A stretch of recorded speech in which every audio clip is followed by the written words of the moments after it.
Hey, we are live. Welcome everybody to another live Wine and Comics pairing show, our second of 2024. Before we bring our special guests on today, though, a couple of announcements. If you missed the last time we were on last Thursday with Carissa Grant, so we have actually launched our own very first Kickstarter, our own comic book publishing line, the Wine and Comics Publishing. Get it? Wine and Comics pairing show, Wine and Comics Publishing. Clever, right? Yeah, okay. So calm down, not that clever. But we have our very first comic. You will see that scrolling around on the bottom, Armageddon Quest #1. This is, believe it or not, an actual classic black and white indie underground comic from the 1980s by Ronald Russell Roach. It is one of my favorite comics of all time, and I am so sick to death of no one else having heard of it or read it. So we have reached out to the original creator, and we are bringing it back into print, starting with a 52-page issue, #1. Armageddon Quest is the story of Tazio, a reluctant Antichrist. It is the epic of the coming-of-age story of the Antichrist from childhood all the way to the event of Armageddon. But he's a nice kid. He doesn't want to end the world. He doesn't want to hurt anyone. But the rest of the world wants him to be the Antichrist that they say he is. And so it's really a story about finding your own way and becoming the person that you want to be, even when the rest of the world tells you that you are a specific thing, all cloaked in the biblical story of actual Armageddon, and does end and does culminate in the event of Armageddon, where our protagonist, anti-hero, has to make some very tough decisions. We will actually do a little ad read halfway through the show as we go, but first, let's play our snazzy opening so we can get to our guests of the hour. Here we go.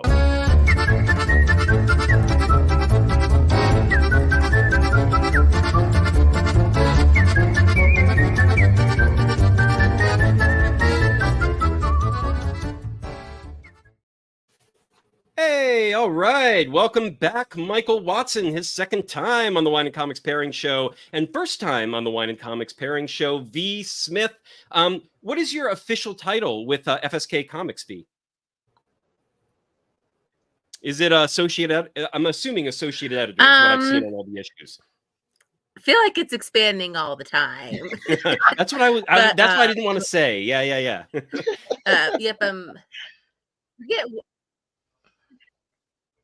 Yeah, I feel like it's ever evolving. And I forget exactly which form of editor we're at now. Because she's at executive I started out right just now. as a colorist, and then executive I would editor, kind nice. of be on the down low, fix it, to be like, would tell Mike, these couple things were wrong, but don't worry about it. I fixed it. And so kind of like evolved into a little bit more of an editing role. Gotcha. With other books, not just ones that I'm coloring on. Gotcha. Well, welcome. First time on the Wine and Comics Pairing Show. Wonderful to have you here. And we are here today to talk about we're going to talk about Hotshot, the entire series to date, issues 1 through 12. They are currently kickstarting issue number 12. We will share that page in just a little bit here. But really also, I found this is something we're going to discuss, but if you're going to read Hotshot issues 1 through 12, you kind of have to talk about the entire SF Comics universe, because it's their flagship title. But as you're going through the issues, it's one of those things where, you know how if you're watching Marvel TV or Marvel movies these days, the Marvel Cinematic Universe, the marketing team, of course, is like, you got to watch everything. That's how you'll get the most out of it. Do you have to watch everything? No, of course you don't. There's a very precious few you have to watch in order to understand what else is going on. But you do definitely get the sensation that you're missing a few things here and there as you go. And I read Hotshot 1 through 12, not having read a lot of the extended universe. And there were moments, like there were certain issues, especially from one issue to the next, where I'm like, oh my, we're just in the middle of something here. I'm not 100% certain, but plainly there were other events, other characters, other things that have happened in between. As if I just went with the flow, though, and read the issue, I was fine. Like, it catches me up. You get it. You don't need to read everything. And we'll talk a little bit about, I really appreciated how on every issue you have the universe number number as well. So you have like the number of the issue, like Hotshot number 3, and then SFK or FSK. How do you say that? FS Comics. There we go. It's SFK, and then I'm like, no, I can't say comics after that. The K is the comics. FS Comics numbering all together. And it's funny because, like, for the first couple issues, you're only missing, there's like another issue inserted here or there. You're missing the numbering of the whole universe. You get to like the latter, like issue 7 through 12, and all of a sudden, like 10 issues can go by in the greater universe in between Hotshot issues, and you're like, ooh, I'm missing some shit. I need to get back in on that. And again, if you go with the flow, you don't need to, but you do get the sense this is a bigger tapestry that is being woven here. So, I wanted to start off actually because of that, asking you guys, where did the FS Comics universe, did you have like, the thing that it most reminded me of course, is like Milestone Comics, right? In the Milestone universe. And you even have this mysterious event that sort of happened in the recent past that sort of everything is referencing back to, which also, I don't remember what Milestone called it anymore, but there was like, was it just the event in Milestone? I feel like there was like, when all the hushed tones of like something happened and suddenly superheroes started sprouting up. And it's interesting because you are almost the inverse of that, right? Yeah. There's this mysterious event and all the superheroes disappear. And you're left with this handful. So one, I'm curious if that was a little bit into like, almost in your brain, you ever made that connection, or that was kind of intentional? How much did Milestone influence you in that regard? And before you actually answer that, I do want to say, not that Milestone was the only one even then. These sort of superhero universes with a mysterious event, like the OG Jim Shooter Valiant had one of those. The Marvel New Universe back in the day had one of those. So this is a thing with comic book universes that has been a staple, and frankly, I fucking love, because it is that thing that can just tether you along for all these different superhero stories. And then this thing is like floating in the background, and the information is just going to be parceled out in these very careful bits and pieces, and you're hooked at that point, which I absolutely was. So yeah, please answer away. FS Comics and this universe. Why a universe, and where did this all come from for you? Well, Victor was kind of the universe builder. He laid down the foundation for all the stuff. So he is actually the person that came up with the idea of an actual Zero event, pieced that in there with all the rest of the characters. Gotcha. And honestly, I'm going to say Victor, I don't know if Victor was influenced by Milestone or not, their event. I know he knows of them and he's had their books before or whatnot, but so just one of those things that's in the back of your brain. Yeah. All the stuff we take in influence us to some degree, but as far as you know, nothing specific. Yeah. Nothing specific, because I have not read all the Milestone books, so I really honestly I didn't know about that event until you just told me about it. So it's definitely going to be a question that I asked Vic if he was inspired by that or whatnot. But once we we started doing Hotshot and we introduced Vigilance and Heroes International, we already knew these characters were going to be reoccurring characters in the Hotshot book. And what happened is we got with a publisher that was pretty copacetic in the beginning and allowed us to branch out to more than one title, and that's where Vigilance and Heroes International get their own books. Very cool. Awesome. And Hotshot, why this your flagship title? Why was this the linchpin of the whole thing? It was a linchpin because of the first character book that I made when I came to Columbus. It's the first one that I really dove into, and I wanted to be a superhero. Right. Well, he's called Michael, right? So yeah. So definitely, I wanted to dive into that world. It's like how Jackie Chan is always called Jackie in his movies. You know what I mean? Yeah. Yeah. We just flipped that. Like in the real world, I'm Michael. In the book, he's Mike. But it was also a book or story that was developed to because I was depressed over a recent breakup, and it really affected me. And I wanted to see what it would be like if the hero does not get back the relationship. How does that hero move forward and stuff in a way to help myself move forward. Gotcha. Yeah, the relationship. So So Hotshot, just to give everyone, for any people who are watching who are unfamiliar with Hotshot, this is a relatively, in this universe, he's a new superhero. He basically was birthed at the moment of this strange event that we don't know all the information to yet. Even Michael seems, or Mike seems a little, just to delineate between you and the character. So Mike doesn't seem to be entirely like, he's asked questions about this here and there, and part of what I have a question about is like, how much does he remember and know? Because this seems, he is weirdly cagey about it in ways that don't even seem like he's aware of how cagey he's being about it sometimes. So Hotshot, he's a relatively new hero. He, even his powers are kind of weirdly ill-defined. Like, you learn new things about his powers all the time, and like what level of powers. He has this sort of fiery blast explosion type of a thing. How would you describe that actually as a power? Like, what is that he does and he wields with the fire? He wields and controls heat, and it's more like kind of a searing, burning blast, more so than flames. It's very controlled and direct, and then it's like turning on a water faucet. The higher you let the cap go, the more water pressure comes out or whatnot. Gotcha. All right, cool. So he's got the heat powers, and then he flies.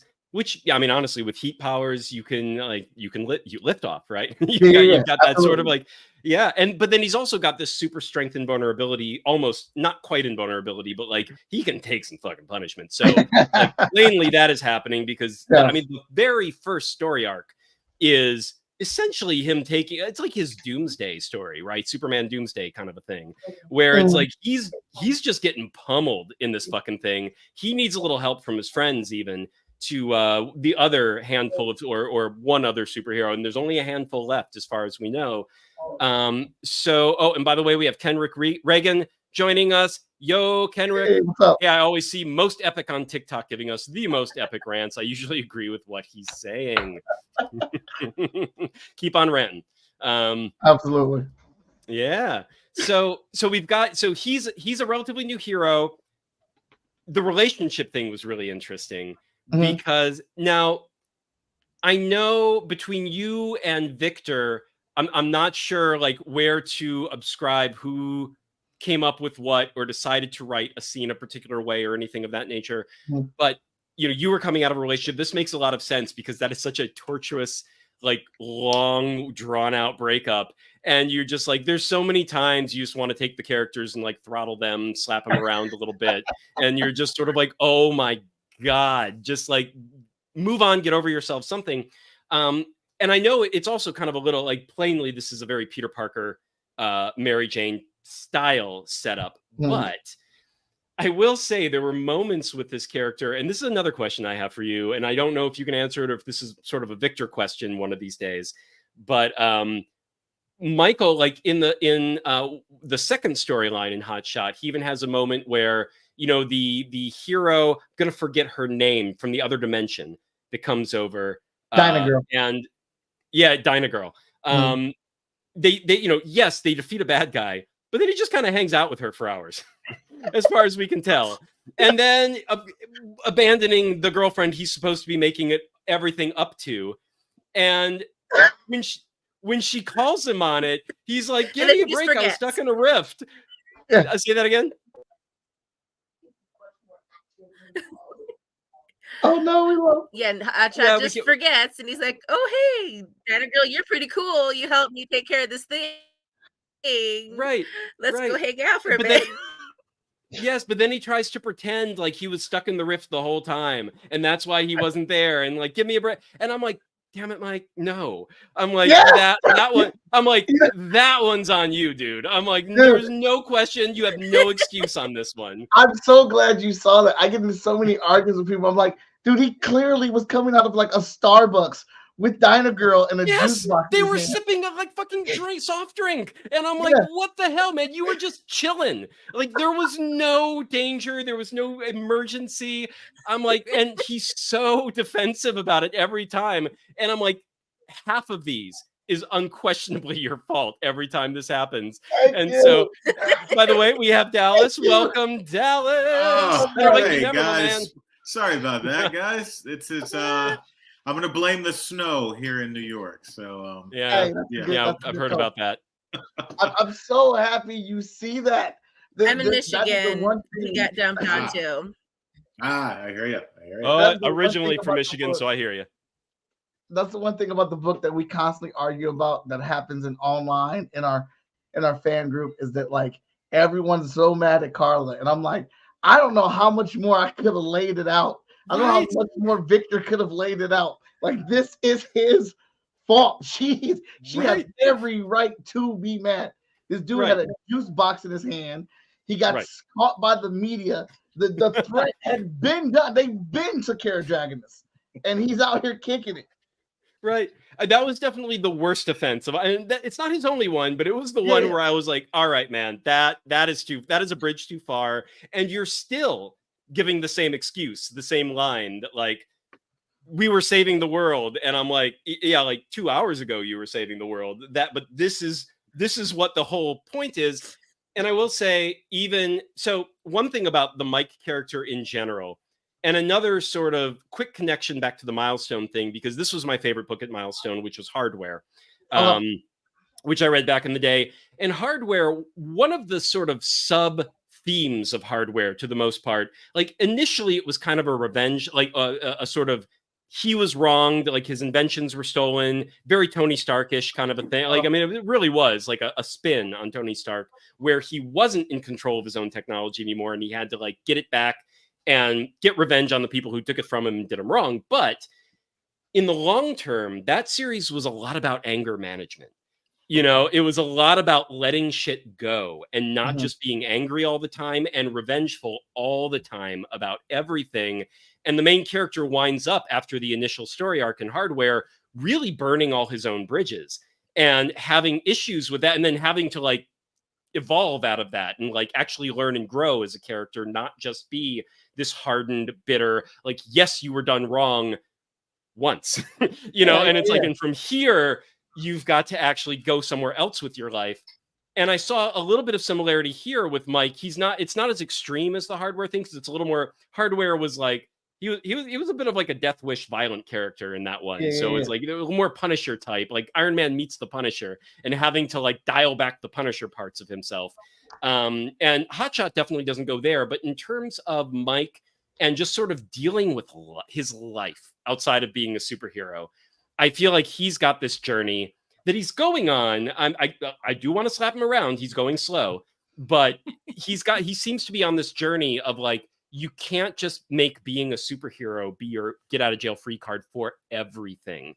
Is like, you have to find a way to balance it. He even did this, one of the issues at one point, he does that whole thing that Spider-Man and Daredevil used to do back in the day, which is like, I'm just going to go on patrol and like wander around the city looking for trouble. And it's sort of like, don't you have like a bajillion other things that you need to do that you've been avoiding? And like, that is what's making your life so difficult. And like, focus on, like, give a evening to focus on that shit. And he's like, gotta go patrol. So yeah, I wanted to ask about that too. And like, is that on point? Is that something you feel this series is also sort of exploring?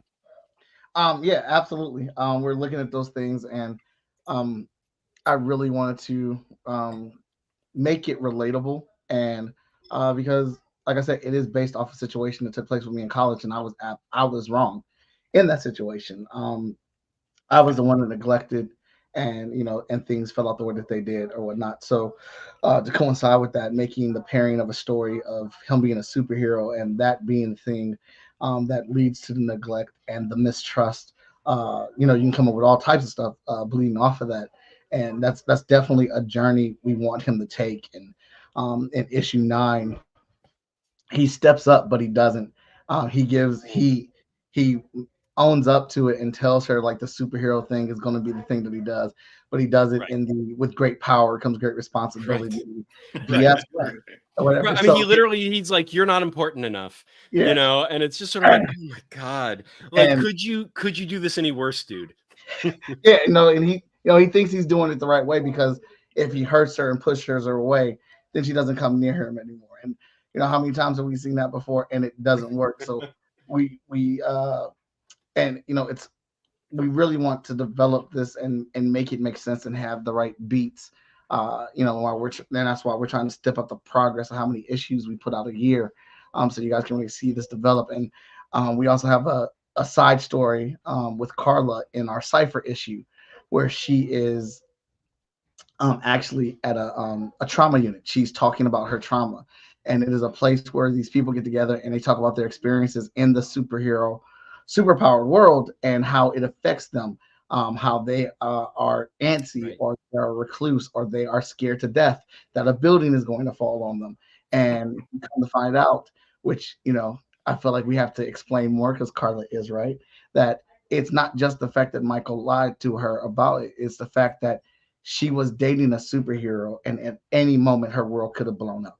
She could have walked a corner and that would have been it. Someone like Void could have came in there and snatched them up, and it'd have been a fight or an explosion. And she's just now realizing it because if you remember in issue 0, she watched him on the news. Right. While she's getting ready for school, he's there on the morning news, and she's brushing her teeth and stuff. And she's like, she even questions it and thinks about it for a second, and she's like, nah. And he's late, he's late to another date. So we want you to get and understand her perspective. Like, no, she's not being. She's legitimate. She has legitimate reasons for this, and like this is something that has a long-term effect on her. Right. God. So, all right. So let's look at Hotshot as when you started this series. The first 6 issues are really, and the 0 issue kind of throw in there as well for a little more character development.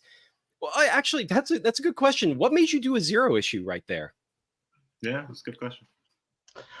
So the 0 issue was specifically for Carla.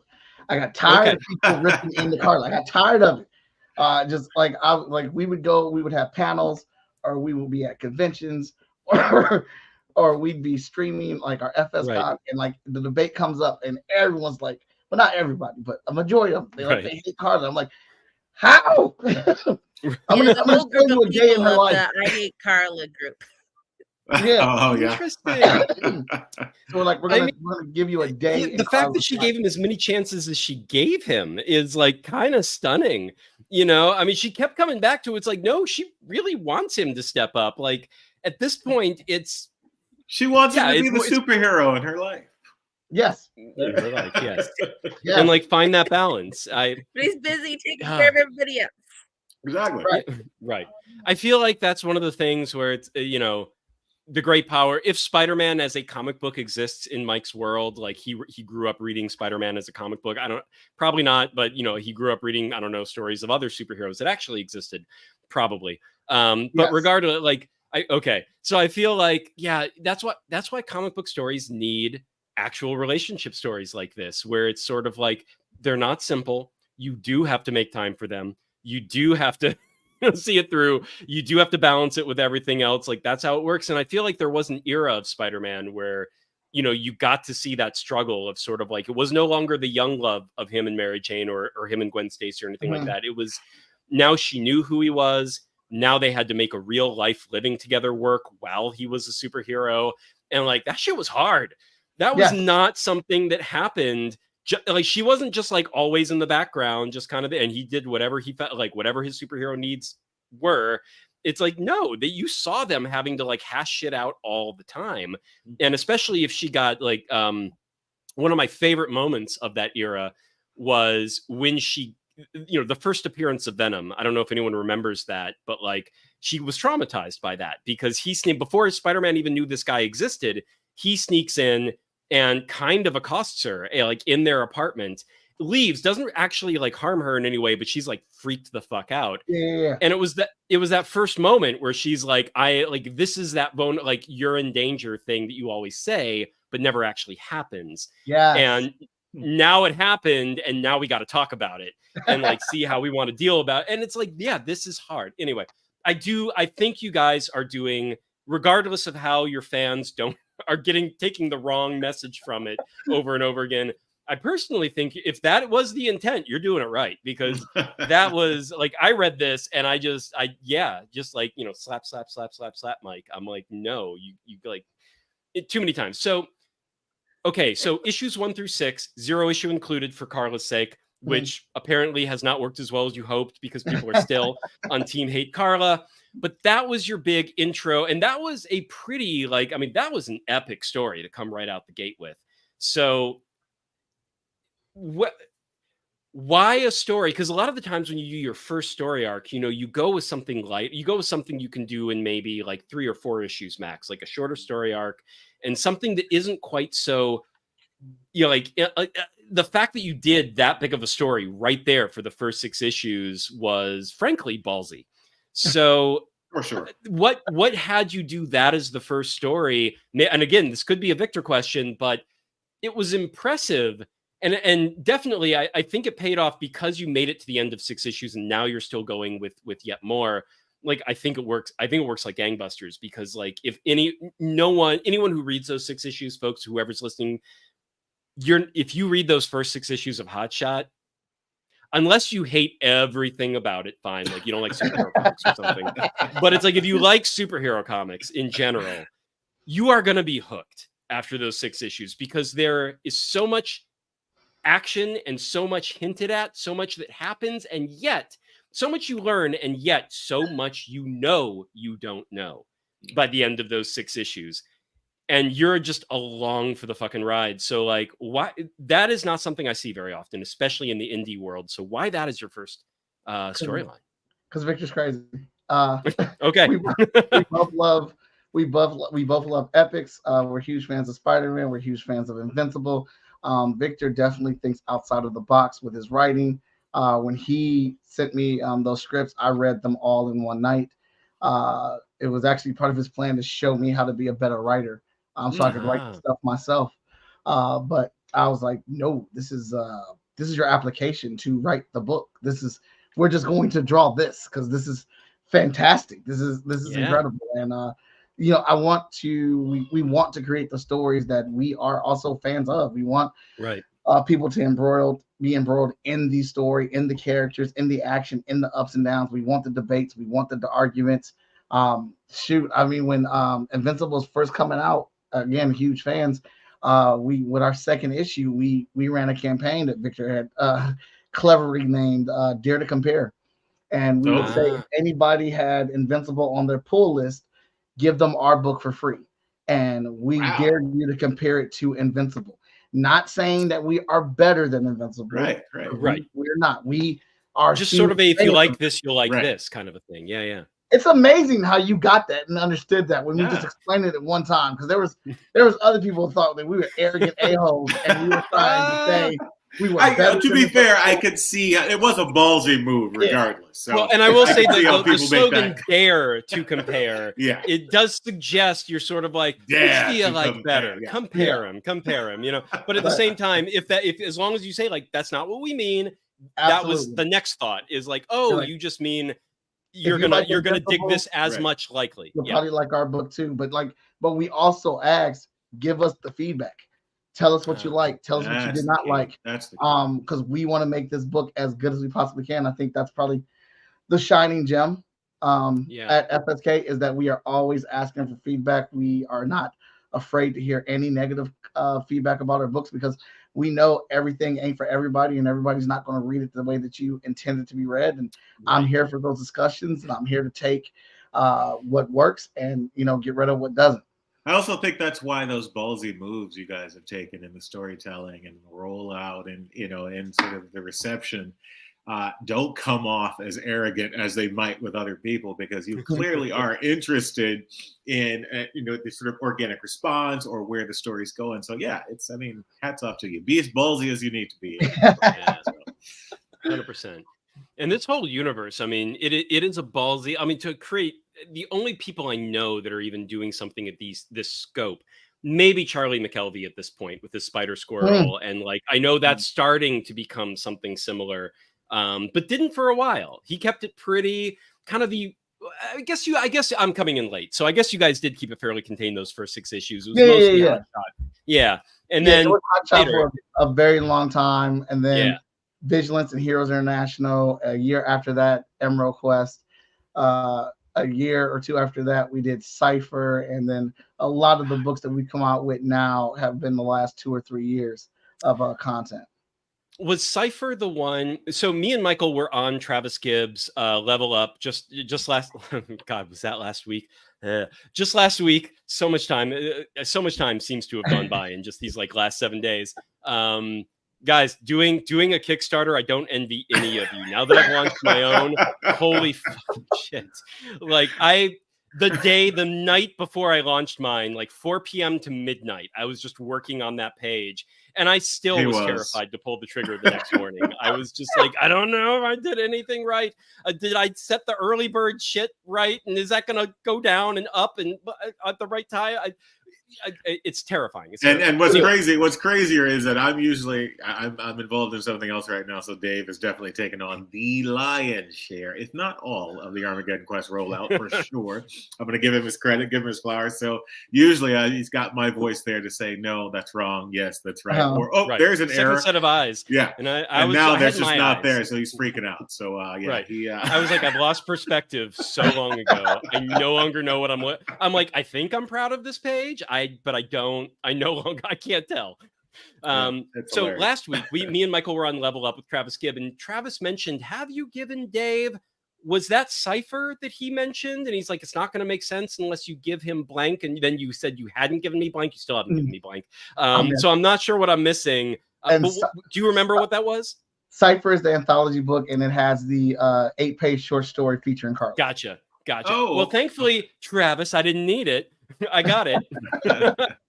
I was sympathetic to Carlo without it. It was all good. But okay, awesome. So then the second half of this 12 issue run that you've done so far with Hotshot. So we get out of that epic opening 6-page. And as I mentioned before, that was like his Superman Doomsday story where it was like, I mean, it was intense. But then I think very wisely, you dialed it back a little bit. And it was like a 2-issue arc and a 1-issue before doing your next 4-issue arc after that. And that kind of makes up your next batch of, did I just number all those? Are 2, 3, and then 4? You did it right. That's right. And the one we're doing now is part 3 of the 4, right? Yep. Which is the one that's being kickstarted right now. And the 2-parter, it was like, not only did it drop even more hints of like this greater universe and world and whatnot, and it's like, oh, this is really intriguing, but didn't go too deep into it and still kept things light and still kept things like, this is just a kind of simple adventure, but then still so much going on in the background and so many little hints and whatever dropped in different panels. I mean, to the point where I'm impressed that you guys are even keeping up with everything you've dropped or haven't dropped in whichever. And I haven't even read the other series. I mean, now you're doing multiple books. Like once you get into these second 6 issues, all these other superhero books are happening in between the issues of Hotshot. You have the 1 issue, and then we hit this current 4-issue arc. So what was the plan after that first 6 issue in your mind? What did you want to do following those first 6 issues? And obviously, I think that expansion of the universe became a bit of a focus for a while. So yeah, explain to me, what did you want to do with this FSK universe? And how did we get to where we are today with issue number 12? I wanted to definitely expand. I wanted to try to get a consistent team on Hotshot. And I wanted to have a short, impactful story after the 6 issues, just something you could jump in and have fun with, and just kind of like breeze by. Just like, oh, this is like a 30-minute Saturday morning cartoon episode, and or whatnot. But while those issues are great and they're super fun and they got great action and great story and Dynamo super fun, I made the mistake of not flowing the first 6 issues into those 2 parts, so it related more. And I wasn't, and that was on me, so not the writer, because I had to peg that out. And so I wasn't going to ask them to write a new issue to fix that, because they already got their issue done. Gotcha. Okay, so it wasn't about reading other issues. Like there was just like that it was sort of like, these are the 6 issues done. Now we're starting something totally new. Okay, I felt that was one of the issues. I think issue 7, where I was like, oh, I feel like I can follow everything, but I feel like I missed something. And now we're jumping into the thick of something that I wasn't ready for. But okay, very cool though. Yeah. So I actually said, well, I'm gonna write this one because I'm the one that fucked up. So Gotcha. let me write a one shot that kind of like brings everything back full circle and Do the kinda cleanup work. Yeah. get the cleanup in there. Yeah. And that was a real casual This issue. was all planned, guys. This was Yeah, all Yeah. planned. Oh yeah. We're learning as we're going. And issue 7 is where we met Veronica, and Veronica has been coloring the book ever since then, and being like a key feature on the series, along with just being a key piece in the Freestyle Comics household. And once we got to 6 and 7 done, I've got 9 done. Then I was like, then because I'm also a fan, so I'm also consuming stuff as well. And I'm Invincible, Naruto, which I just completed my manga set of Naruto today, and My Hero Academia and Wolverine, Spider-Man, all these things are just like whirling in my hand. Plus now I'm watching all types of anime and K-dramas, and the theme of Hotshot not being able to control his powers or not know how to access everything has always been there, but I've never had a good enough reason why he does not have these powers. And it was it was triggered by like, again, this book has situations and stuff that's based off of my real life.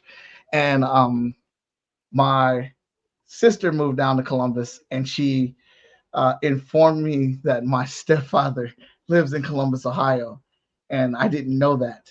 And I called my mom, and I'm like, "Why would you not tell me that he lives down here?" Because if I run into him in public, it is going to be a full blown problem. Like, so this is a direct extrapolation. Yes. Oh man. Yeah. So it's going to be a full blown problem for this to happen. And my sister, my nephew was having a birthday party, and my sister invited us and everything. And her husband, which I always shout him out, her husband was like, "Did you tell Mike your dad was going to be here?" And she's like, "Oh shoot, no." He's like, "You need to call him and let him know that's happening." And she called me and told me, but we were already on our way, and I wanted to see my nephew and wanted to see my sister and stuff. And we go there, and I'm catatonic. I'm not really engaging with anybody. All I'm doing is watching him, and I'm watching my kids, and I'm watching my wife. Like, even they get just a little bit away from me, like I'm trailing right behind them, because like I don't want him near them. I don't want him to talk to them. I don't want him to shake nothing at all. And we end up coming face to face, and I am shaking, and I'm feeling all types of feelings. And he speaks to me, and he grabs my hand and shakes my hand, and I'm looking, and I'm like, oh my God, he is fucking touching me. Yeah. And I'm looking around. I'm like, this is my nephew's birthday party, and this is my sister, and I love my sister to death, and I don't want to cause a scene here. And I snatch my hand away, and I tell Carmen, we have to go now. And she drives, and the whole car ride, I'm just kind of just like in turmoil in my head, like second guessing myself. Like, did I leave because I didn't want to cause a scene and ruin my nephew's birthday, or did I leave because I was a coward? And it's making me think about when I was a kid, and how my mom told me not to come in here, that they were just playing. And I knew they weren't playing, but I went away because my mother told me to. But did I go away because my mother told me to go away, or did I go away because I was scared? And I was scared, and I have always had that guilt with me. And I've always stated that I was going to, I don't care how old I was or where I was at, I was going to punish this man for what he did to my mom. And obviously, me being a comic book person, this crosses over into my head. It's like, oh shoot, that's it. That's what's blocking his power. That's it. His childhood trauma of not feeling like he was a real hero, because when he didn't have powers, he didn't do shit. But now that he does have powers, he's out here being all flamboyant and things.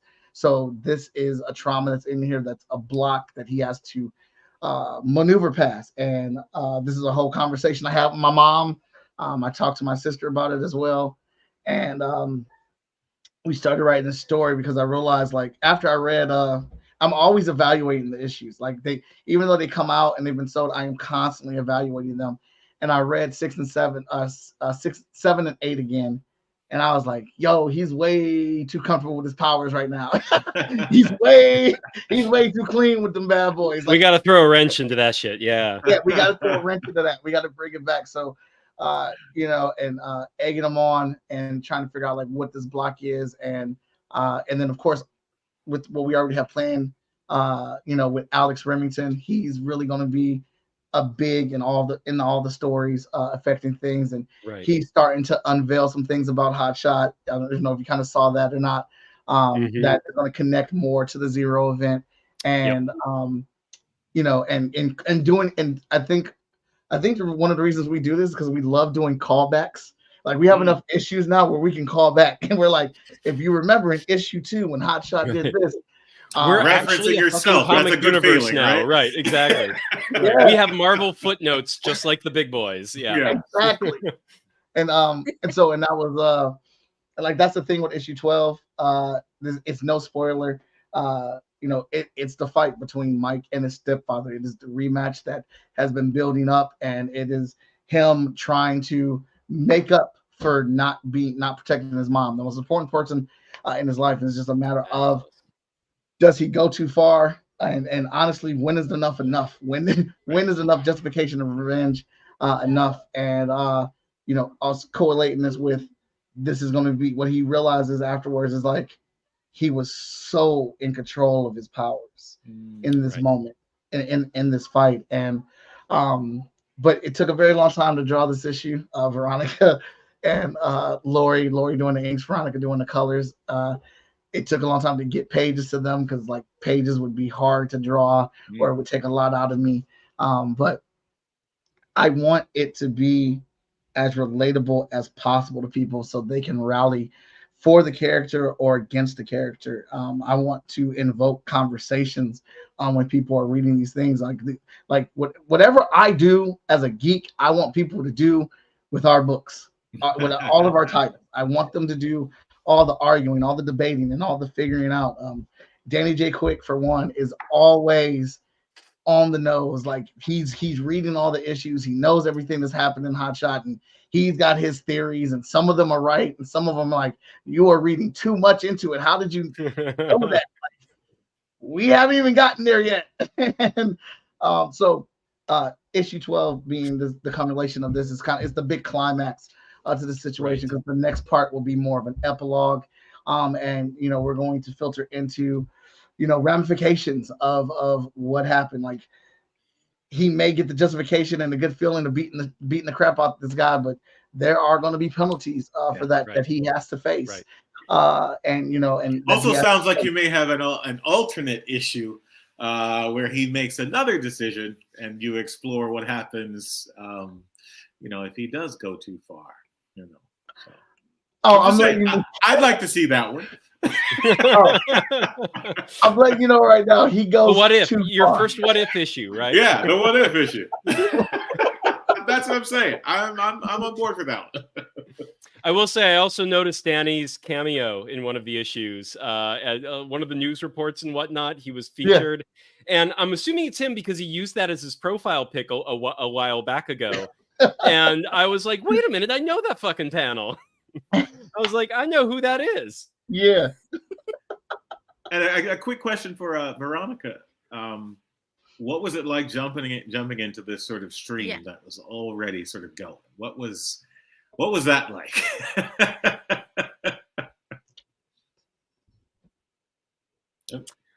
Text your internet a little second. It kind of felt pretty natural. It was like, sorry, what? Oh no, go ahead. You're breaking up a little bit, but it keeps coming through after a minute. So can you hear me okay? Just keep on talking. Yeah, there you go. Okay, sorry.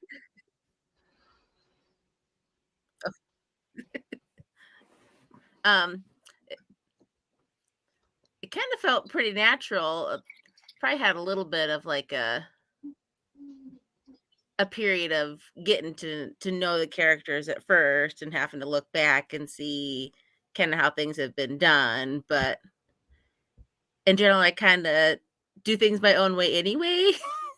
So Nice. it's just kind of like diving head first into it, and it was almost like we kind of got that snowball rolling, and it's like we just haven't stopped. It just felt really natural to kind of dive in, and being that also helped with in FSK, it's like we kind of say FSK was family, so it's like kind of feeling already welcomed into the space. It's like I didn't have to feel nervous at all about doing anything wrong. It was just I might have to do a tweak here and there, but it was just kind of a natural thing of getting into the story. Yeah. Cool. Okay. Yeah. That's great. So, And, so yeah, Michael, about this what if issue. Well, I kind of do the what if issue. Danny and Victor are always pushing me to be, challenging me to push things as far as I possibly can as a writer. And the next issue, I took the easier road than what I end up taking. Like I go back, I rewrote the 13th issue. We take a harder role, a harder turn. Okay. In this. So he does go over. He does go too far in this issue. And does he snatch a spine out of the body? No? Okay. No. Oh, not quite there. Not quite there. Not quite there. Not quite there.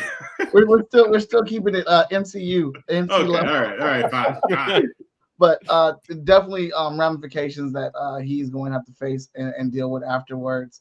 But I let some people read it already, and a lot of people kind of have this same similar situation they experienced as in their younger days as well. And I had not realized that, like, of course, people went through domestic violence, and that was a thing that happened, but I didn't realize so many people in my circle had experienced it as well. So definitely wanted to get this out here and use this as therapy for myself, and kind of like get that out of my system, because it's still in there. Like I know better. I know there was nothing I could do as a child. I absolutely know that. I would have probably made the situation worse being a little kid trying to stop him from doing what he did. But it's always gonna be in my head that I should have, because that's my mom, and I want Hotshot. Hotshot is a shard of me, and I feel like if you can get grounded and feel the experience that he is going through these stories, then it's going to tie you into the stories more. I want to dig into that for just a quick moment, if you don't mind. Oh yeah. What was that firsthand experience like when you finally made the connection between the limitations of the character and your own trauma? Like, what was that sort of moment when when the key worked, when the key finally unlocked the problem there? What was that like? I was very happy as a story writer and creating comics and things like that. I was super excited that that is a good enough thing to be a block. That's a good enough thing to push the character through. And this is one of these things that people can feel. Like I feel like I'm not there as a creator where I want to be at. Like I feel like I'm still growing. There's still a lot of things I can do better. But like that, it was one of those moments for me. Like, oh, that's Marvel, like, baby. That's Marvel, like, right there. Like that's something. Like I feel like when people read this issue, this is a book that like now people are talking about on Facebook, that people are talking about on Twitter, if we can get the book into enough hands or whatnot. Because like I don't see a lot of other comic book indie comic book stories that are really revolving around this much life. Of course there's like these fantastic characters and this action and these great stories going on, but like I feel like where we kind of like turn on a coin is that we the life of Mike is just as important as the heroics of Hotshot. Beautiful. Well said. Like, I think I've encountered quite a few comic creators who have difficulty pulling from their own lives in stories that are very personal. So for you to take 7 issues, 8 issues to get to that point where you finally unlock the secret to this character, and it's a firsthand experience based on your own trauma, it's potent, it's powerful, and I applaud you for it, because a lot of people never. Well, get and to I have that to point. say, in terms of follow up to something, because that first storyline was epic in a different way, and that ability, like, what's your next longer story arc going to be? What is that fight battle? Right. Combat internally and externally, and I think you picked something where it's like it's its own ballpark, it's its own thing, and trumps the first one in a very different type of drama that is, it's more heartfelt than the first one, even though the first one is technically maybe more intense in that melodramatic superhero way. This one is more dramatic in maybe like take the mellow out, it's just the dramatic element where you get that, where you're like, ooh, this is serious. Like this is something where you read it and you're like, okay, wow. Where is this go? What's the next issue going to do? And I will say for folks listening, this is probably a great segue to take a look at the Kickstarter for 1 through 12. We have only read, so we got a work in progress of number 12. So we've seen some of what happens, but we don't really know. Like the dialogue's not all there yet. The lettering's not done. So it's like we see some of it, and it's intense, but like we don't know exactly. And there's still one more chapter to this story, which will be issue 13 when that hits, which is sort of, from what I can tell, like the aftermath of the whole thing, right? Yeah. So let me go ahead and present my screen. I just put a link to Michael's Kickstarter in the chat, so anyone who wants to look for that and click over, but I will also present the screen here so we can take a look directly at the Hotshot Kickstarter. Here we are. So as you can see, it is way past funded. It's doing amazing. Almost $3,500, 65 backers and $3,500. That's some great per backer average right there, my man.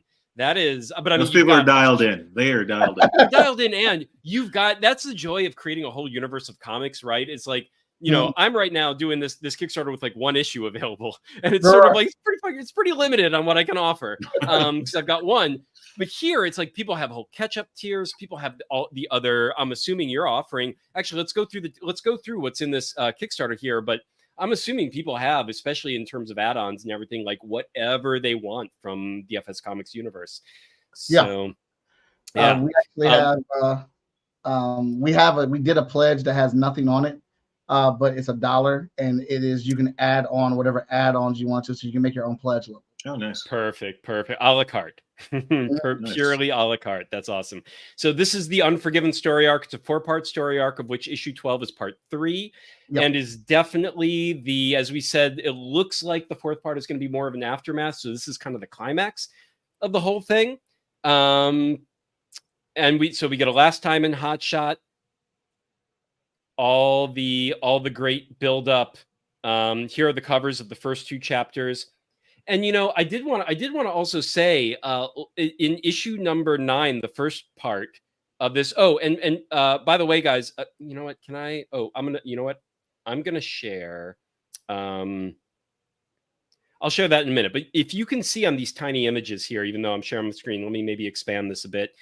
You can see there's the issue number 10, issue number 11 of Hotshot, and then down here it's numbered the entire FS Comics universe, where they are keeping track of exactly where in all the expanded titles these issues particularly lie.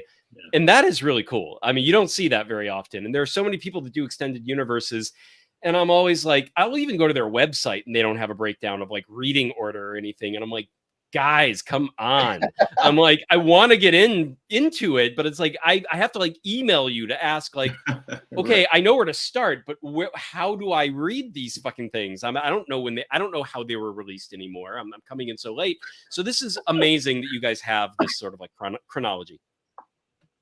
Thank you. Yeah. And then this is the cover to number 12. And as you can see, this is probably the most intense issue to date. That's pretty. Great teeth, though. Those teeth still look amazing. Great teeth. Great teeth.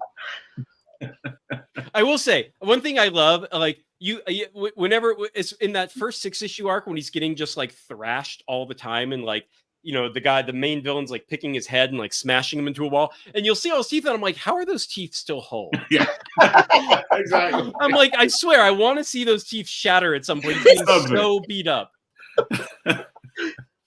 He went to Poland. He got those done. Those are veneers. I know. Well, that's the joy of like being a little bit super strength / kind of invulnerable. Like you've got that toughness, that endurance, because he still has beautiful teeth even after all he's been through. Love it. And 0 through 11. Yep. This is like this almost the Spider-Man-ish homage here of him, like, you know, desperately trying to get his costume on and go do his thing, even though he's just sort of in the middle of life always.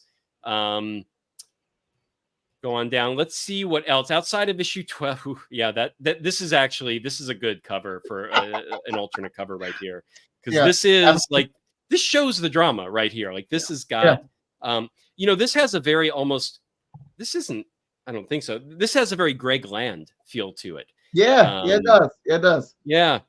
For a moment, I was like, "Oh shit, is it Greg Land?" I don't think so.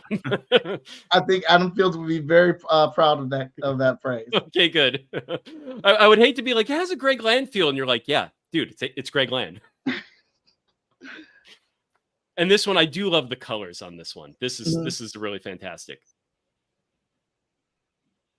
I love the almost crayon like effect of the coloring here. That's really cool. Yeah, I like the effect on the hands and what he did with that and that. Yeah. Like I call like this one is like the moment of the fight, and like Adams is the emotion of the fight. Yes. Yeah, I see that. Now we got one more, and this is sort of the powering up to the fight cover. Yes. The calm before the storm. Yes. Very, very cool. Ooh, this almost, and this is sort of the, it's not the aftermath quite yet, maybe. It looks a little aftermathy in its way. For me, it's the classic re-up. The superhero is powered up, and you know this is when it all ends. This is the last thing. Yeah. The final moments kind of a thing. Yeah. Very cool. Oh, and you know what? I hadn't seen this one before. This is really cool. Oh, thank you. I love the energy on that. Yeah. That is the bonus cover that comes with the all covers tier plus. Very cool. Very cool. And that's full wraparound. So that's awesome. And the figure. So Michael showcased this on another show I was on with him a little while ago. This action figure rules. This action figure is very, very cool. And does come in its own box. I mean, that is just awesome. So you can collect it, just like never open it and never take it out, just like any other true collectible action figure. But it actually does like look amazing when you take it out, and what it can do. And here it is uncolored. We got the merch, the add-ons. Ooh, son of a gun. I like that. That's cool. I didn't see that one. No. Yeah, I know. I'm usually not much of a merch person, so my eyes often scan over it really quickly. But then, like when I'm actually paying attention, every once in a while, a piece of merch, I'll be like, "Oh, that is tempting. That's cool." And I like the little Funko versions down here with the keychain and the sticker, keychain or magnet. All right, and then of course, digitally you can do the full digital catch-up, full physical. And the full FSK universe, 42 comics. It's crazy. Wow. Oh my Lord, man. That is how many years is 42 comics? When did you start? What's the chronology here? Crossing this year, this will be our 25th year. Wow. Whoa. And a lot of that time was failures and stall outs and learning. That's right. That's the name of the game. Still, I mean, perseverance, man. That's how it works. That's how you do it. But that's amazing. We got some sample art. Love that right there. Pages 3 and 4. Here's the guy he's going up against right here. And as you can see, this is the scene of domestic bliss going on right here. Right. Yeah. Yeah. This is very, very cool. Full creative team. So we've got Michael here. We've got Victor, who's not with us today, but there's his pick. And then we've got, here's Veronica, or V, here with us today as well. Lettering since number 5, editor since issues number 8, editor-in-chief since issue number 9. Lori, who's been coloring since issue 7 and exec editor since number 9. I did want to say, and I'm going to actually quickly share, because this really stood out to me. And I don't know if this is a plan for you guys at any point in the future, but I loved this moment. I'm going to share. I've got a PDF open of this issue. Let me find it real quick, like PDF. Let's see, window. I think I have to switch the window. There it is. Hotshot number 10. So this is the issue where Lori, let me zoom in just a touch here, but she gets a credit for inking one page, right? Yeah. Oh, give it a sec. It's on a hard drive. Hard drive's got to wake up again before I can do anything. But so she inks one page over your art here. And I got to say, so she's right here, inks page number 3. And that is this page right here. Yes. And I got to say, I love you two together. This one page just like stood out. I was like, what the hell? What happened here? And it made me go back to the credits because I wasn't paying, no one reads the credit pages in detail when they're opening an issue for the first time, really. Mm-hmm.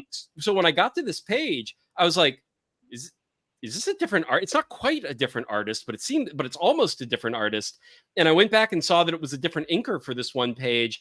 And you guys are a great duo. I mean, this is, I don't know if you have plans to have her ink over your stuff again, but I'm like, this showed some like Lori's serious great. potential right here. Yeah. I really appreciated that. So anyway, I will, let's go back to sharing the Kickstarter, but I just wanted to shout that out. That was like, that just like popped out to me when I was going through it. And Lori and I have always wanted to do some stuff together. We've always kind of like, she owning her own studio as well, and we kind of like helped each other back and forth.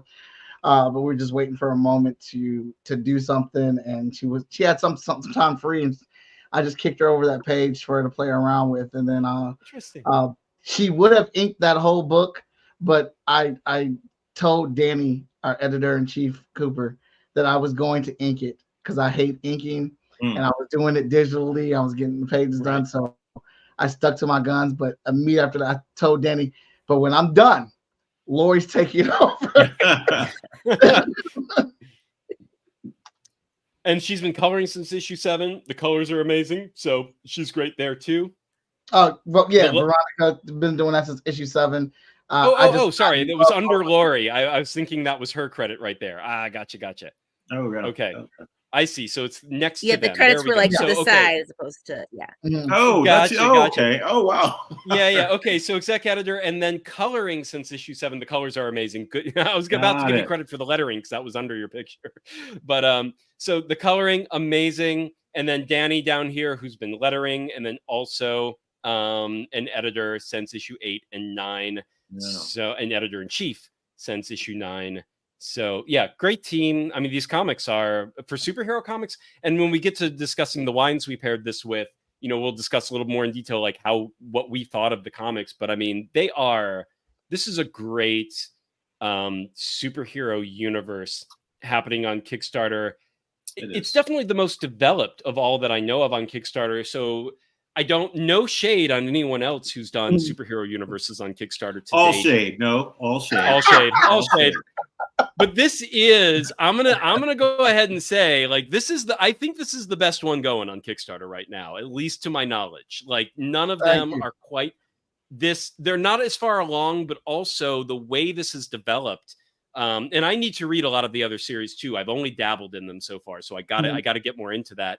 But from what I can tell with what Hotshot has done and the little bit that I've read of the other series, I mean, this just feels like, everyone can compare you to Marvel and DC, but even like those series back in like those universes back in the day that did have like when Dark Horse did their Mhm. Comics Greatest World stuff for a little while, and like Jim Shooter had his like what were they, Defiant Comics and things like that had a really nice run, and like this feels right in line with that, where it's just like these you guys are really, I do not know what the workloads are to pull this shit off. But outside of that, I mean, it's really impressive, and they're really, really good. So yeah, everyone listening, I mean, if you haven't checked this out, even if you've been one of those people where you're like, I'm more into indie, but like not superhero books, I like the non-superhero indie books. Dip your toe into it at the very least. For like sure. give it a For try. Because this has been impressive There's in a Emerald way Crest. That's a fantasy. Ooh, okay. Oh, yeah. So and that's one I have not tried yet. But I mean, honestly, the more I read of Michael's work, and I shouldn't just call it Michael's work. Obviously, this is a whole team. But the more I read of this team's work and their efforts, I mean, the more it's like instant fan. I mean, it's not even. I don't have to struggle with it. I don't have to consider it. I mean, it's just like, this is really fucking good. It's just, and it reads so well, and they just keep going from strength to strength. The story arcs are getting heavier and deeper and more nuanced, and yet they're just knocking it out of the park. So Actually, I strongly Michael, recommend that. Michael, quick question for you. Is this the series you wish you had come across on the Rex when you were 15 years old, 14 years old? Not really, because I didn't know what I was looking for. I wasn't into comic books. I thought they were dumb, and my best friend at the time. That's right. Yeah. Oh yes, I remember the story. Yeah, that's right. But it's definitely the book that I want to put out there for other people to discover and to get hyped about and things like that. It's definitely what I want to put out there in the world for people to read. Beautiful.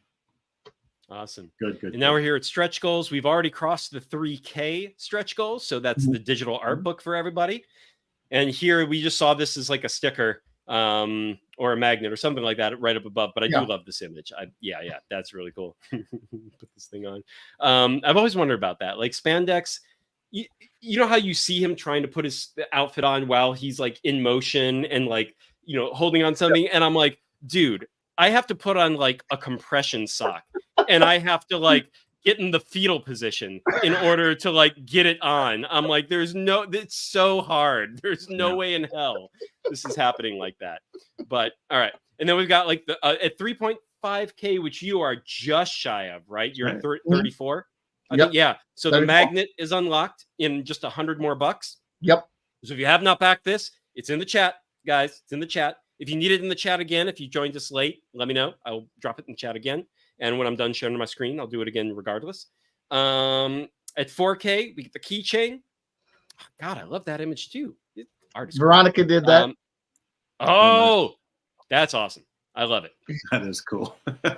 Have you, Veronica, have you actually drawn anything for any of these comics to date? Like not just accoutrement, but actually the comic itself, any pages. Have you drawn? We just started last year, Hotshot and Friends, sort of like it started as I don't even remember how it started. Go on. But it's kind of a little bit of a comic strip type of thing, very lighthearted and cool. A lot of nods and nuggets to popular culture, and so I great way to mostly, expand that, actually. Yeah. So done all the. I've written the script as well. Cool. Fantastic. Very cool. Yeah, and you can see this is that Spider-Man pose, hanging upside down with his little thing there. Yeah.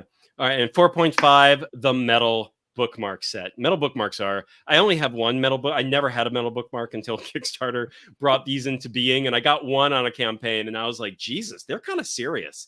Like they're some weighty objects. I was at least mildly impressed. I was not expecting it to be quite that. So those are really cool. 10K. Oh, Hotshot 13. Like if we make it to 10K, it's like we're going right into number 13. No individual campaign, just for it.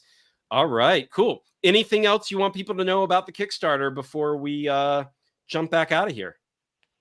We got 9 more days on the Kickstarter, and I don't know how. If you can back it today and be perfectly fine, no money will come out of your account until the 26th at 9 p.m. You just you don't have to worry about being paid or anything like that, because the money will be coming out on the 26th at 9 p.m. So don't be afraid, or don't say I gotta wait for my paycheck to get here. You can back it. You can pledge to it. It is perfectly fine. And if you've already backed it, if you could just help us out by sharing it out to more people, that would be so much appreciated. Yes, shares are free, guys. So even if you're in a certain money crunch right now, that is always something we like to see. And as Michael said, no money down today. So if you're going to be in a better spot 9 days from now, if you have a little money in the bank, so you can at least give digital or something like that, do that, and do Michael's a la carte. If you've never read a Hotshot and you just want to get issue number 1, pledge that $1, go get issue number 1 in digital or something like that. Like every little bit counts. Every new backer counts. It's a new reader. And I guarantee if you're into superhero comics at all, this is a great one. So go check that bad boy out. All right. So let's actually, right before we start talking about the wines and reveal that, we have one ad read we're going to do right here in the middle while our Kickstarter is going on. Hey, we got to do it. So let's play that. And when we come right back, this is a little over a minute, folks. And when we come right back, we are going to reveal the wines we paired with the entire series of Hotshot. Here we go.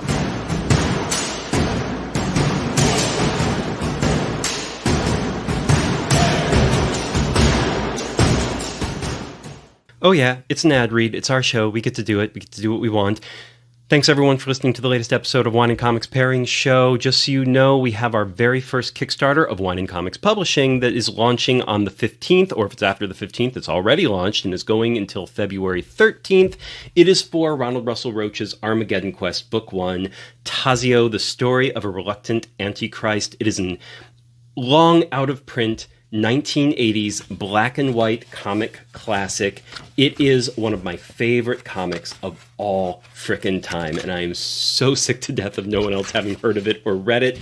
We have amazing quotes from Scott McCloud, from Sirius publisher Rob Haran, from comicsreporter.com Tom Spurgeon, all about how amazing Armageddon Quest is. And if you go to the page now, armageddonquest.com, we will put that in the chat here as well. Please check it out. Share the campaign if you can. Back it if you like what you see. We have a longer video there, so we're not going to waste any more time with this ad read, but we just wanted to make you aware that this is our very first. We are so excited that this is happening, bringing an old 80s black and white indie classic back into print for the first time in decades. If you like TMNT, Robert Crumb, believe it or not, it is not safe for work comics, so don't show it to your kids, but get it for yourself. And now, back to our show. Woo! All right. And now it's time for the wines. So Dallas, I went first the last time, so you got to go first this time. What did you pair with Hotshot? All right. So I'm actually going to keep this really short and sweet because I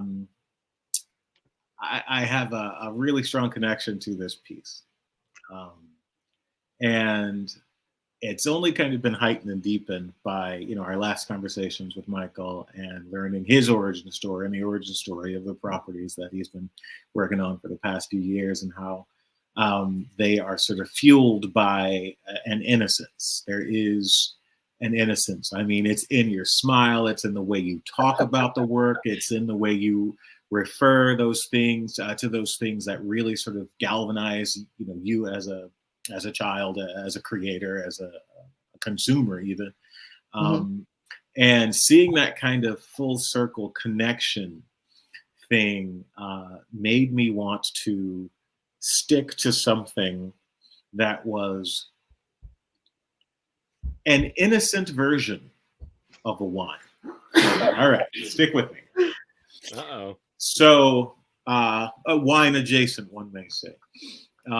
Now, as many of the viewers know, my rubric for deciding what I'm pairing with the comic is based on either the wine I would, the beverage I would like to enjoy while inhabiting the world of the comic, or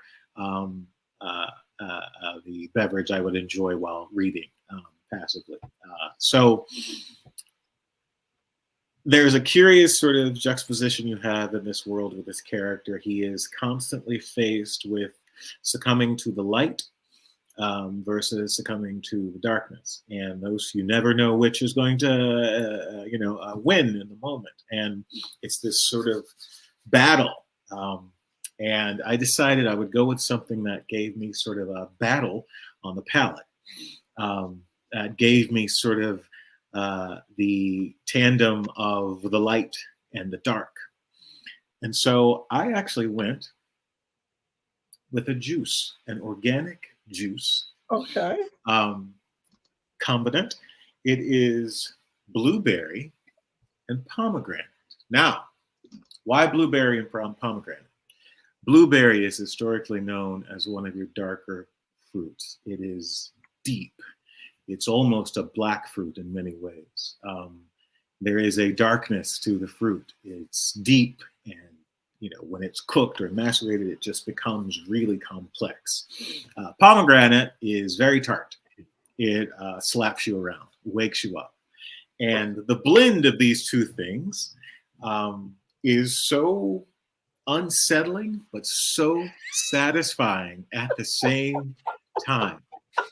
And so Sounds up my alley. So I actually, this is not a plug, and this is actually, it's Nudson's pomegranate and blueberry organic juice, no sugar added. It is just perfect for this. Ooh. And another no thing, sugar added. There's the slap you around right there. right. God. But it's fermented in a way, so it has a sweetness. It's very satisfying, and also, I think this property is, if I were a 14-year-old and I came across this, I probably would be drinking wine, but I'd be drinking the hell out of this, And so yeah, that's where I went. I went wine adjacent this time. So. Very nice. Very Yeah. nice. Like And that's something Michael can even go drink afterwards, because if I remember correctly, yeah, he's not into the alcohol these days. I don't drink alcohol, but I just looked it up, and it was the first one that came up from a Kroger. Aha! Something he can partake of. I was not that thoughtful in terms of giving you something you can drink. So, but it's probably good. We're the Wine and Comics Pairing Show. One of us should probably do a wine. So I did stick to the wine thing. And for me, as we've discussed about Hotshot up to this point, this is a comic. It is heavy. It is intense. Like, there is a lot going on in this, especially the latest storyline is, especially as we've discussed, it's dramatic in the way that even the earlier ones, like when I read the first half of the series, I was like, okay, what's melodramatic, but still melodramatic and super heroic. It's fun. It's just like the comics you grew up with, but it's got this element of complexity and this element of seriousness to it. It's not just freewheeling fun. It does try to take some of its themes a little more seriously than the comics we read growing up were. Yeah. And when I got to the second half of the series, I was like, oh, even more so. Damn. This is not like now even less fun, and more on the side of, all right, now we're getting more dramatic, which really just reinforced where I had to go with this. And so for me, I went with Skin Contact Orange. What'd you get? What'd you do? Tawny Port. Oh, okay. All right. So with Port, and I'm going to share a quick picture here. And this is somebody else's website. So we love this is a website called Wine Folly that makes the best little graphics. Yeah. So like, shout out to Wine Folly. We are going to share your image here real quick. But as you can see, Tawny Port, Ruby Port is sort of your younger, easier drinking port. And it's nice and deep, dark, but also very red. And then Tawny Port, the way they make Tawny Port, you can see as you age it, it gets browner and browner as it goes. And even the basic is browner than the Ruby Port. And then as you get to a 10-year and a 20-year, it just really gets to like this sort of almost like fig color, like Turkish fig color kind of a thing, or California dates kind of a thing. And it definitely does start to take on this like fig, date, baking spice profile alongside it's a fortified wine, so it's like it's got a kick, it's got some seriousness, it's dessert wine, it's got the heaviness of the sugar, it's got the heaviness of, it's very well aged. Like your normal wine is going to be aged for a couple of years. These are, 5 to 20 years you're looking at. And the way they make tawny port, ruby port is like made in huge oak barrels, so only a little bit of the liquid is touching the sides of the barrel. And for tawny port, they make them in very small little barrels, so there's much more surface area touching that barrel for the whole time it's aging. And they just make it in tons of little teeny barrels so that it takes on that browning from the barrel itself. And then takes on so much more characteristic from that oak, where it's getting that vanilla and baking spice. And then with that age and with the fortification, you're also getting these nice syrupy fig, date. These herbaceous notes are going to be underneath it as well, but it's weighty, it's complex, it's heavy, but it's fortified. It's fun. Port is always, ruby port is just a good time. Tawny port, you get a little seriousness with it. And that balance, I do not have a bottle with me because, goddammit, I had 12 issues to read. It's gone. Like even a bottle of port did not last through reading this entire series with it. And I found it pretty early. I tried it with like issue 2 or 3, and I was like, I think this is it. And I just kept sipping it as I read it every single night. And I'm like, yeah, all right. I don't have any of that anymore. But tawny port for me, it's not, tawny port's going to be a little more expensive than a ruby port because they age it a little bit longer. But even if you find, like, you're talking like maybe $10 more than a bottle of ruby port. So, you're going to be like in that $20 to $30 a bottle range, like nothing that's going to break the bank. Let's face it, guys, you guys all spend more at a single table at a Comic-Con, don't lie. So if you want to go out and buy a single bottle of tawny port, $8. go your $8. entire, and that, start with that. That's healthy, right? And then as you keep reading, and especially when you start getting to the later stories and you want to get to the latest story arc, you're going to want some alcohol to go with that. Let me tell you. So you're going to want to be in a better place of mind where you're like, this is heavy, but I'm still having a good time. Do the tawny port, start with Dallas's, move on to mine, get the entire run of Hotshot. You're going to, so yeah, rock on. John W, who's joined us in the chat, probably been there the whole time. Rock on, John. Yes. With the wine glass. Which John W is that? Is that? Yeah, he's going to be on next week. Oh, right. Okay. For Drumsticks of Doom. That's right. So, which, by the way, everyone listening, next week we actually have a very special episode with John, and we have a special co-host who does a zine called Blood of Gods, where it's heavy metal and wine pairings that they do in this zine. And he's going to read John's metal-themed comic and come on and pair a wine with it with us. So that's going to be a super fun special guest host. But back to Michael and V or Veronica.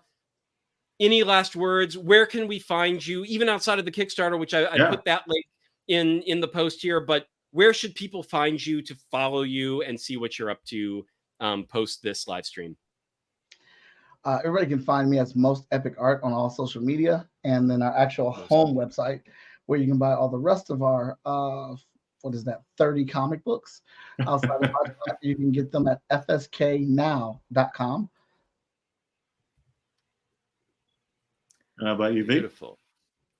I'm pretty active on Facebook too, and you can find me on Instagram at The Quirky Mystic. Quirky Mystic. Like that. Very cool. I'll have to find that and give you a follow as well, because I'm pretty sure I'm not following that at this point. But all right, guys. Any last words before we sign off? Or I think we've covered all our bases here. I was curious, which issue was each of your favorites? Damn. Can I be honest? Yes. Can I be honest here? Can we be I honest here? I want honesty. I always love honesty. There are certain properties. I don't know how to describe it. I'm dialed in for the whole thing. Mm-hmm. And so it's like picking a favorite episode of a series. I'm not that guy. Like, I just can't. Most people can do that, Dallas. Yeah, I honestly can't. I've never been able to do that. And it drives certain people crazy. I get it. Dave being one. But I have to say, for me, I can't say it. I can't do it. I can't do it. It honestly. I'll say it. Yeah, I'll pick definitely one. say it. I This think is why for you me, get the best of the both jury's worlds out. here. Yes. The jury's going to be out on issues number 11 and 12, because I do get the feeling that those are going to like have a nice little.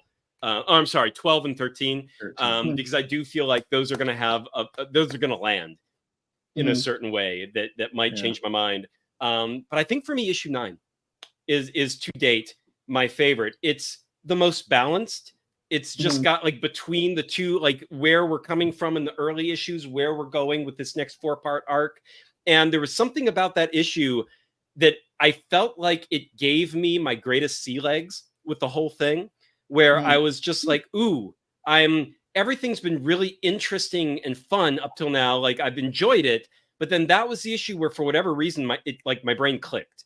And I was like, I get this series, and I get where I think I don't know what you're going to do next, but I think I even get where you're going. I get everything that's come up to this point. It was just this perfect landing issue.